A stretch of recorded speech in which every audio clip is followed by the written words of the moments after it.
Dans cette vidéo-là, on va revoir rapidement les unités de temps. Donc, premier exemple, disons j'ai 100 minutes. Puis je vais essayer de les mettre dans les plus petites unités de temps possibles. C'est-à-dire que si avec les minutes, je suis capable de faire des heures, ben je vais en faire. Fait que si j'ai 100 minutes, ben je sais qu'une heure, c'est 60 minutes. Fait que je pourrais dire, OK, je divise par 60, ça rentre une fois. Il nous reste 40 minutes. Fait que dans le fond, c'est qu'on peut faire une heure complète, puis il reste 40 minutes. Fait que c'est la façon, si on veut, la plus compacte d'écrire 100 minutes. Deuxième exemple, disons, on a 2400 secondes. Puis là, on voudrait faire ici, encore une fois, mettre les unités les plus compactes possibles. Mais dans une minute, il y a 60 secondes. Fait que je vais regarder, il y a combien de minutes là-dedans en faisant 2400 que je vais diviser par 60. Donc, ça donne 40. Ça arrive juste. Donc, 2400 secondes, ça revient en fait à 40 minutes.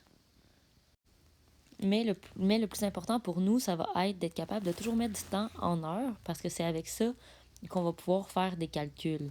Donc, ce qui est important de savoir, premièrement, c'est que 1,3 heures, ben, ça n'égale pas 1 heure et 30 minutes. Donc ça, c'est le plus important.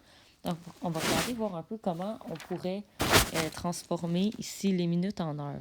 Donc, le premier exemple que je vais faire, ça va être un exemple plutôt simple. Donc, si j'ai 15 minutes, donc si je veux savoir 15 minutes en heure, c'est combien? Bien, ça va être moins que 1, parce que 15 minutes, c'est pas une heure complète. Donc, si 15 minutes, bien, c'est 15 minutes de passer sur 60. Donc, ça, c'est un quart. Donc, 0,25 heures. Fait un quart d'heure. Fait en fait, l'idée, c'est que chaque fois qu'on a des minutes, c'est comme si on avait 1 sur 60 de caché. Puis une fois qu'on l'a mis sur 60, bien, il suffit de transformer cette fraction-là en nombre décimal. Donc, si je vais avec un exemple un petit peu plus compliqué, mais si j'ai, disons, 1 heure et 36 minutes. Donc, tout ça, c'est pas en heures. Il y a des heures puis des minutes.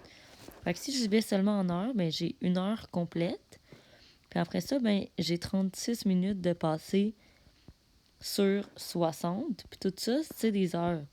Fait qu'il va rester à transformer cette fraction-là en nombre décimal. Donc ici, 1, 36 sur 60, pour moi, la façon la plus simple de le transformer en nombre décimal, ça va être de diviser par 6. Fait que si ça va être sur 10, je divise par 6, 6 dixièmes. Donc, je sais que c'est pas réduit au complet. Par contre, ben, quand j'arrive là, je sais que 6 dixièmes, ça s'écrit de cette façon-là. Fait que ici, ça va donner 1,6 heures. C'est plus pratique quand on l'a en heures pour faire différents calculs. Des fois, on va l'avoir tout en heures, mais on va vouloir le remettre en minutes pour avoir une meilleure idée de ce que ça représente dans la réalité. Donc, c'est un petit peu le même principe, mais si j'ai ici une heure complète, c'est 75. Ici, quand je suis tout en heure, c'est 75 centièmes. Puis là, cette fraction-là, il suffit de la remettre pour que j'aie une fraction sur 60 pour trouver les minutes. Réduit,